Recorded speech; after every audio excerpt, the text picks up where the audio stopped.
What is up, gamers? And welcome back to another episode of our F1 2020 Driver Career Mode, episode number 22 today for the US Grand Prix. If you missed our previous video at the Japanese Grand Prix, then be sure to check out that video. A drama-packed, crazy race with everything you want. Mixed conditions, a strategic masterclass, a battle for the lead, and ultimately us putting our bad luck behind us and winning our third race of the season. And as you can see, we were able to order a new gearbox, our fourth gearbox of the year, as well as purchasing a minor tire wear upgrade, along with a minor ICE durability upgrade, which will hopefully be both ready before our next race at the French Grand Prix. But before we focus on the season, we get invited to an invitational event where we'll be driving Fernando Alonso's 2006 Renault around the Sochi Autodrome in a 3-lap race. And our goal is to finish in first, which is, not too hard, but the caveat is that while all the cars ahead of us are older Formula 1 cars, they all get a head start. It won't help them that much. And it's lights out and away we go. And heading off on this Fernando Alonso's 2006 Renault Formula 1 car. And what an amazing car it is. It felt so good to drive, which just shows that aerodynamics and all the developments that have happened through the years have progressed so fast, yet there's something magical or almost nostalgic, even for someone who wasn't a long-time fan, to see and hear the sound of this car. And the car itself looks great. I love the yellow and blue design. But anyway, already we've caught up to one of the it's one of the McLarens from the 80s, 90s. I should have looked up which ones they were. But anyway, here we are. We're passing another McLaren on the same lap down through the second DRS zone, and then heading around turn 18. Here we are behind one of the Williams. I don't know if this is the FW14B, but it is nonetheless a Williams car. I just stuttered a lot there. Here we go, down the DRS straight, without DRS obviously, because Fernando Alonso's car didn't have it, and we pass him right into turn 2, and this just shows the power, the sound too, the sound of the V8. So good. If only we had that, but I mean, we have to make sacrifices to be economically sustainable, or ecologically sustainable, as we dive on the inside of the Williams car and almost tossed him off the track. And that was the race. Get 1,000 acclaim points, easy money. And as we head on towards the race, no real other development upgrades besides the weekly resources as we head into the United States, and no rain, typical of the US. But anyway, through practice 1, we finished in P7, pretty good. I do have to say so myself, and I do love racing around the circuit of the Americas. Gio, on the other hand, probably doesn't. He's down in P19, one of the worst results I've ever seen him have in recent races. But through practice 2, down in P15, along Gio stays consistent. I mean, I guess that's one thing we can say about him. And to see Alex Albon, P13, but on the softs, so the McLaren's not really showing much pace yet. Carlos Sainz finished in P4, and Kimi Räikkönen outpaces his teammate immensely. But there is a tire disadvantage there. And heading into practice 3, as you can see, all our turbochargers are at a critical point. Our last turbocharger upgrade is up into like the 80%, 60%. I'll fix it in post. But we're gonna get a penalty warning because this is gonna be the first of 3 damage control races where we'll have to get extra components because of wear. And as you can see, next to our time in practice 3, we get a 10-place grid penalty, which kind of amps up the stakes for qualifying. Stroll finally showing some good pace, along with Leclerc actually, although he is a second, almost a second and a half behind us. And Vettel, his retiring teammate, is all the way down the order, and Albon himself is down the order in comparison to Carlos Sainz. And Gio is up into P15. But that being said, there's a lot of unexpected stuff that can happen. Let's just head into qualifying.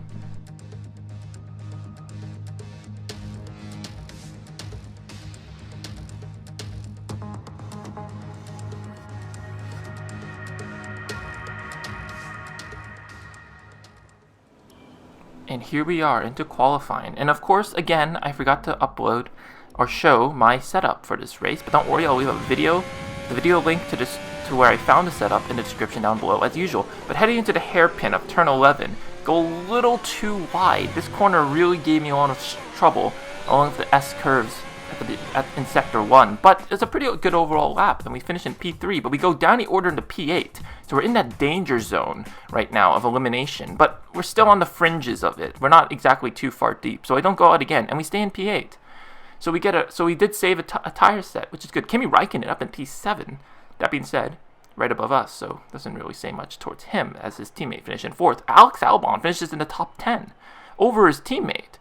So maybe it's not just the fact that Albon doesn't have pace around here, but it's the McLarens themselves. Stroll's out in P15. He's been having a ghastly run of form since Russia, and Giovinazzi is down the order, which is way farther down usually. It's usually in the fringes of Q3, but we go massive mistake into turn 11. And I will admit, when I was recording this video, I was very tired. I think I pulled an all-nighter for school the night before, so while recording qualifying, I was just all over the place, just not focusing. I think at a few points I actually fell asleep, as you can see here through the S curves. We went a little too wide and we extend track limits. First warning, but this is probably our biggest mistake. Do turn 12, no, turn 16 I believe, and oh my god. No, turn 14 that was, and I actually fell asleep there. I collided with the wall and broke my wing. Thankfully it was on my in lap, so not too much damage control. And even with the fatigue I was feeling, I still finished P3, which is pretty good overall.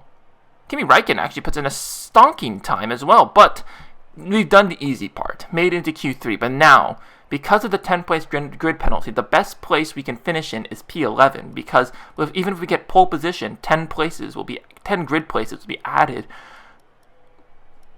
to our pole. So we have to get pole in order to limit the damage control. And here we are on our first lap of Q3, and it was our best lap. So we'll run you through a lap of the Circuit of the Americas, heading up the hill towards turn 1. Very weird to brake uphill, but thankfully good spot for overtaking. If you go down the crest through turn 2, and here we are entering the S's of turn 3 to 6. Very reminiscent of Suzuka's, except in closer succession, so we gotta be even more fast. Our reflexes have to be more on point. Through turn 7, into turn 8, the S's do extend and go uphill again down turn 9. A lot of undulation around the Circuit of the Americas, which does make for some interesting racing. Through turn 10, through the stretch to the hairpin, and this is our best take of the hairpin throughout all of practice, and exiting it and getting ready for the second DRS zone into another hard braking zone of turn 12. Imperative that you get a good run through here, and a great place to get some slipstream. Again, undulation felt throughout this turn, down into turn 12, and into another snaky section heading up ahead into turn 13, and then turn 14, which is where I crashed. So again, I'll probably have to fix that in post.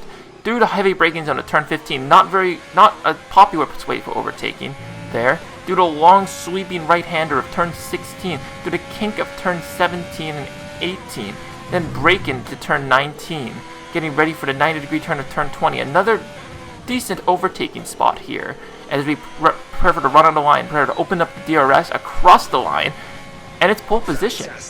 Great job by us, but we'll probably have to go out again, because Q3, the track's going to rubber in, and everyone's going to be setting better times. So as they head out, I wait too long. There's not enough time to set another flying lap. So we just have to fort out the fort. Will we do it?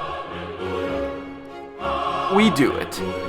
Pole position with only one lap in Q3. Pretty impressive from us. And that means we have a free set of soft compound tires that will not be overly used. So we're in a good position to have a great recovery drive at the moment. Nothing really exceptionally crazy in the standing, except that the Red Bull of Max Verstappen is very low. But that being said, we'll be starting in P11. And everyone will be up a grid place. But let's just head into the race and see what we can do. Here we are then in one of the fastest growing cities in the United States, the fabulous Austin, in the great state of Texas. The circuit itself 14 miles southeast of the city centre and home to the US Grand Prix since 2012. The latest in a long list of iconic tracks to have that honour. We have 10 turns to the left and 10 to the right here at the fantastic Circuit of the Americas. Overtaking opportunities into turn 1 and 12 at this anti-clockwise 3.6 mile track. And we should see average lap speeds of around 126 miles per hour.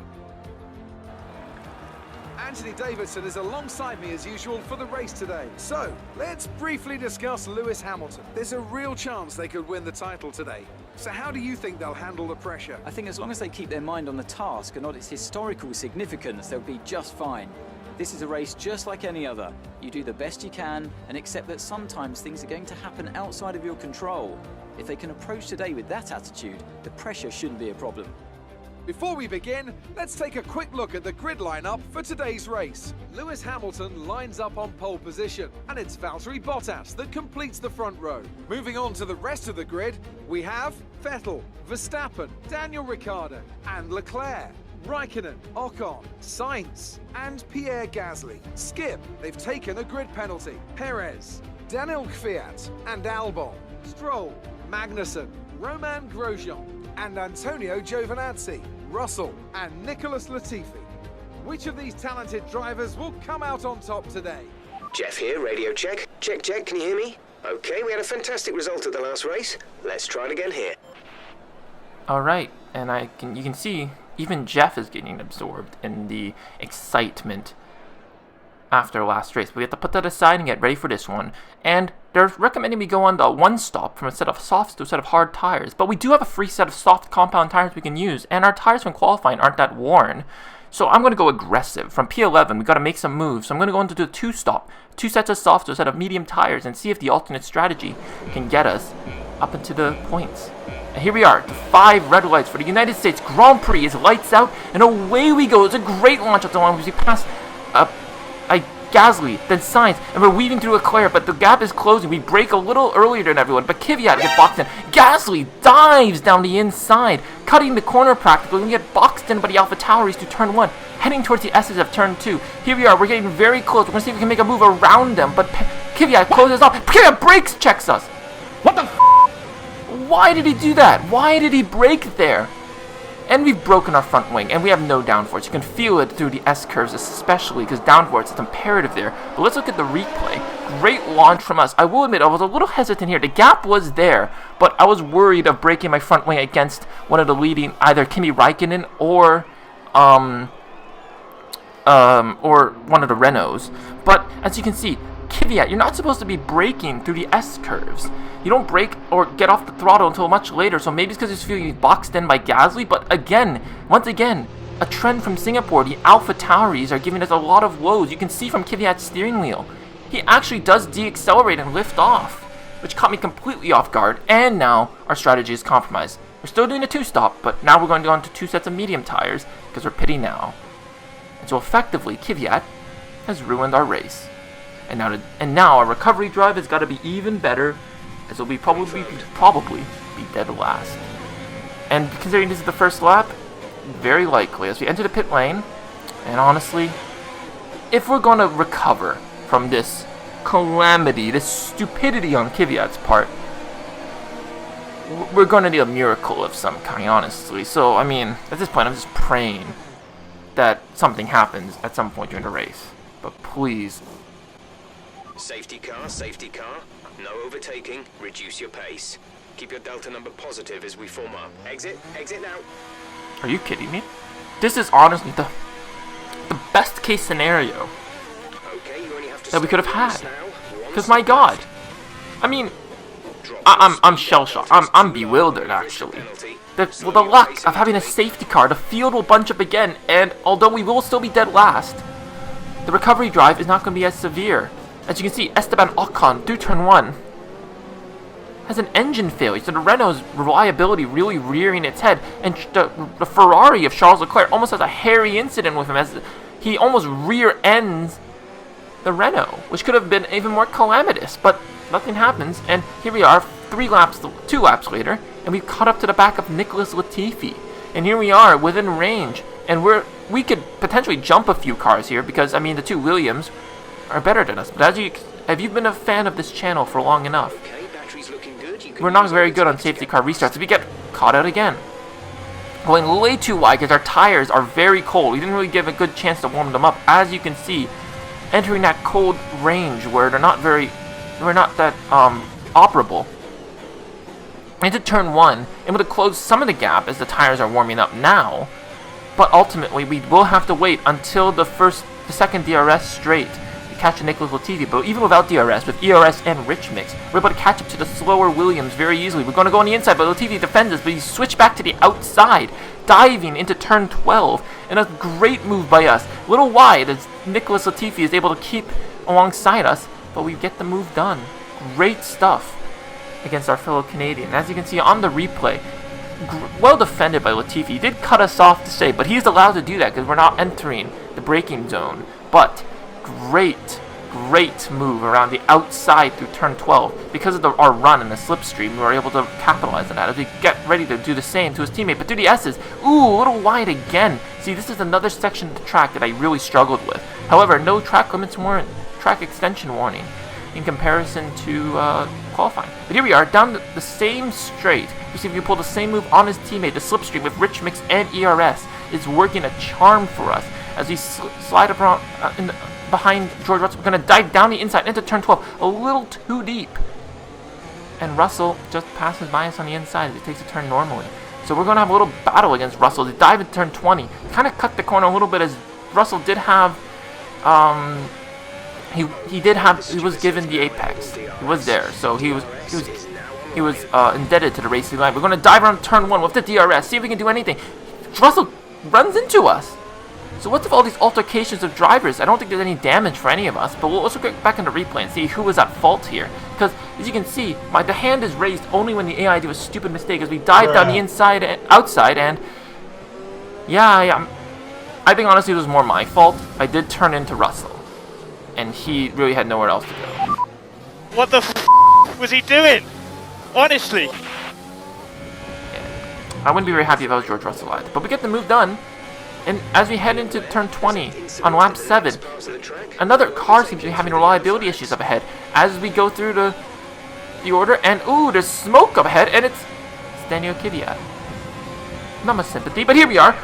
KVYAT's misfortune actually helped us as we dived on both Magnussen and Giovinazzi, our teammate, to take P14. So the holdup actually helped us out, and we were able to get the move done before the virtual safety car came out. But as you can see, similar to Esteban Ocon, KVYAT's engine just goes on a very dangerous portion of the track, as we can see from Alexander Albon's T-Cam in the McLaren. God, I wish Albon was back in F1. But anyways, you can see smoke, but the holdup and then the green flags waving through that sector allowed us to take overtake 2 cars who had to lift off in that zone. So that things look really good for us. But what? I was slowing down. At least I think it was. I'm pretty sure I was slowing down. Why did they?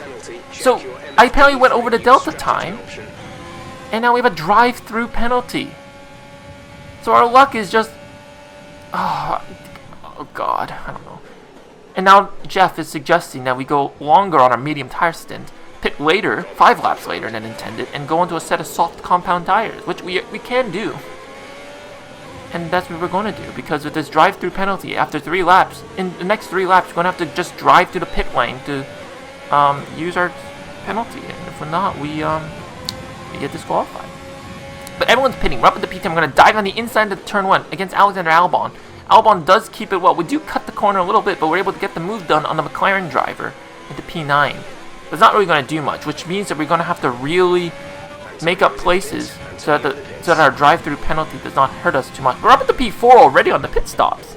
So in essence, if we hadn't gotten the drive-through penalty, I think we would have been in a good position to maybe not win the race, but get into the podium spots. But 3 laps have gone by, and we need to serve our drive-through penalty now. So we are going into the pit lane with no pit stop. We're just driving through at 50 miles per hour. But in P4, so let's see how much places we make it. But everyone in front of us is pitting, so at least the gap to the leaders will not be extended too much, as they're just exiting the pit lane now. We're still in P4 towards the end of it, but now that's gone as more drivers pass us. But we're going to leave the pit lane in P10, as everyone behind us is still pitting. So in the end, not too bad, if I do say so myself. We can make up places, and even if we just stay here, we'll be in the points, which is better than anyone else would have thought. But we do gain a spot, because I believe someone ahead of us pit. I'm not sure exactly who, off recollection. We're going to dive in the inside of Carlos Sainz and McLaren, see if we can take the place. late braking into the corner, take the inside line, and we get the position, P8. Here we are, on the medium tires, and I don't know if everyone ahead of us pit, because they're all on softs, and yet I feel as though our tires are superior. So I guess just we're in that operating window where the medium tires are good. We're going to dive, switch to the outside of Charles Leclerc, our rival at the moment, if you remember, but he still regains the position. And see if we can do the same move on him again as on the next lap. Sliding up around behind him, late braking, and we activate Rich Mix and ERS earlier than we usually do to see if we to keep that gap intact as we slide up behind Charles Leclerc. He also has a DRS. We're part of his DRS trim. We're going to dive on the inside. Leclerc brake checks us a little bit, but and unfortunately he takes position. So a great scrap of our rival right now, trying to get P7 on the road. But here we are heading through turn 20 onto the main straight. DRS, Rich Mix, and ERS open. We're going to see if we can do a dive down turn 1 on the inside. We're driving up for the move. Last of the late breakers down the inside. But Leclerc is side by side of us. We cut the corner a little bit, but we were able to take the position, and we finally made the move. Great work from us, but we're 3 laps away from our pit window now. 2 as soon as we cross the line, so we got to make up as many positions as possible. Up ahead now is Kimi Räikkönen in the Red Bull with the soft compound tires, but probably worn at this point. We dived on the inside, and he gives us a much better time because it gives us all the space in the world than Charles did. And of course, take the position. But we're not done there. So we go through turn 20 right now, 12 right now. So apologies. Heading into turn 13. I don't even know what was going on there, but I did lose the back end through that turn, which did compromise entry. But Ricardo loses his back end through turn 20. We're going to get the move done. Rich Mix and overtake. DRS. We're in his slipstream. We were able to get the move. We have the speed, but he's just going at it. But we beat the last of the late breakers through turn 1. A little wide, but we were able to get the move done. Great work from us to get that move. And on that same lap, Sebastian Vettel slow through turn 11. We're going to activate DRS, Rich Mix, and overtake. And here we are in the slipstream. We're able to get the move done. We don't even need the braking zone at this point. And there we go, easy as it is. And we're back into P4, where we were during the drive-through. This is a great recovery drive from us to P4. Unfortunately, though, it's short-lived because we were going to pit on this lap onto a set of soft compound tires. But they should be pretty fresh, considering that they'll probably be about the same as the tire wear we had in Russia when we pit for the soft compound. So we should hopefully be able to regain our position back. So we enter the pit lane, ready to switch on to the tires. We've developed quite a good gap, so Ricardo doesn't pass us until we're about halfway through the pit lane. So things are looking good, and I think we're going to rejoin the track in a higher place than we did compared to the drive-through penalty. And that's with a pit stop added to it too, as we rejoin the track. And we're in P8, and Leclerc is very far behind, and he's not going to overtake us. So great effort by us to regain the position. And now with the soft compound tires, not only are they fresher tires compared to everyone else, but they're just grippier too. Great combination. And we're catching up to Stroll already. So you head through turn 15, heading towards turn 16, and the long sweeping right-hander with the double apex. We're going to see if we can do this. We're gripping way faster than Stroll. Great move. We're going to dive on the inside of turn 19. Oh, we make contact with our fellow Canadian. Thankfully, no damage done to both of us, but that was a risky move. We make heavy contact. Surprised we don't break his suspension. We cut the curb into turn 20, but we're able to get the move done. But as you can see on the replay, a little overly aggressive on my part, but I was carrying so much overspeed. There was really nothing I could do unless I lose all that speed. Unfortunately, I don't think Stroll will see it that way. That was so ridiculous. Yeah, not good words coming from our fellow Canadian, but on to lap 22 now with 2 laps left, and Sergio Perez ahead of us as we set the fastest lap of the Grand Prix. So our pace is so good right now. They're able to catch up to Perez at the end of lap 22. See, we try for a move on the outside of turn 20, but no good. But Perez, slow out of the corner with extra speed. We do have to start saving fuel now, but even with just the ERS and the DRS, we go diving down the outside into turn 1. We're able to relatively reach the apex, and a great move on the racing point. Stupendous, and at this point, we're just flying. Lap 25, same lap, I believe. No, I don't know, it's not the same lap. Vettel, again slow through turn 11. We slip up behind him without the slipstream. We're passing by him. We're in lean revs just of ERS, and we have the pace. The soft tires are working wonders for us. So all the bad luck we've had in this race has actually helped us in the long run. That is You can't write this stuff. This is an amazing Grand Prix for us, as now we've caught up to Daniel Ricciardo with 2 laps left to go. In the same spot we're going to overtake Vettel, but Ricciardo has quite a distance to us. So we got to activate the rich mix, ERS, and DRS. See if we can make the move. The Ricciardo's not making it easy, but we're in a slipstream. We're catching up quite quickly. We're going to go on the outside of turn 12 into the heavy braking zone. We brake later again. I think we could call ourselves the last of the late breakers. And here we are in P4 again. And while Jeff does encourage us, and while we do have the pace, we just don't have the laps. And we shortened the gap to about a second to Verstappen, but unfortunately, it's not enough. But Lewis Hamilton wins the Grand Prix, but I think, considering the race we had, this is as close to a win as we'll get.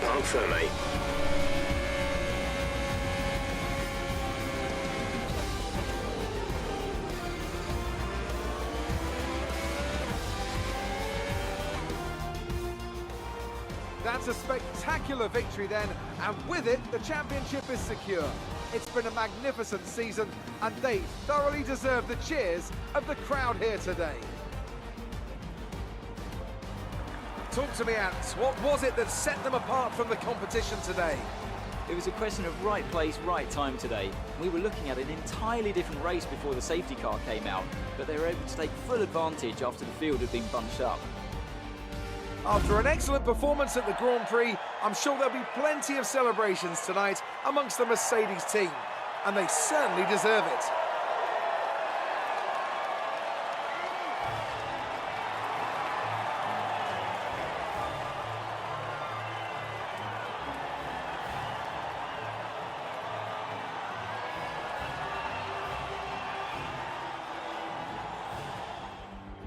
So in the end, while the podium is a classic Hambot-Ver podium, for us, I mean, this was a great race. I mean, considering where we started this race, all the terrible stuff that happened, and then to recover to being best of the rest, I think that's a great accolade. I think we should be proud of ourselves.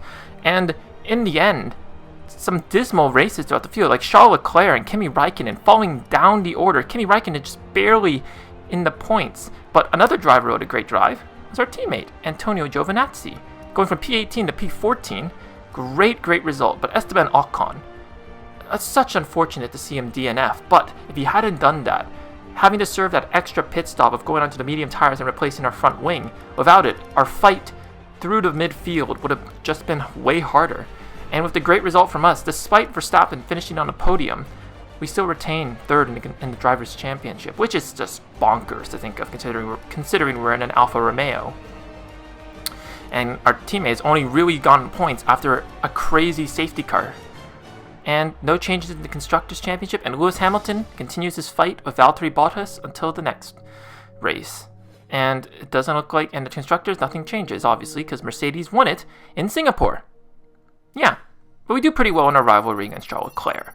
And I mean, great race overall. Thank you so much for joining me this episode. Remember to like, comment, and subscribe down below. Share the video, share the love with everyone, and be sure to join me next time as we head into the Mexican Grand Prix with 3 races left to go. I'm Isolation Gamer 05. Thank you so much for joining me today. Stay safe out there, and until next time, peace out.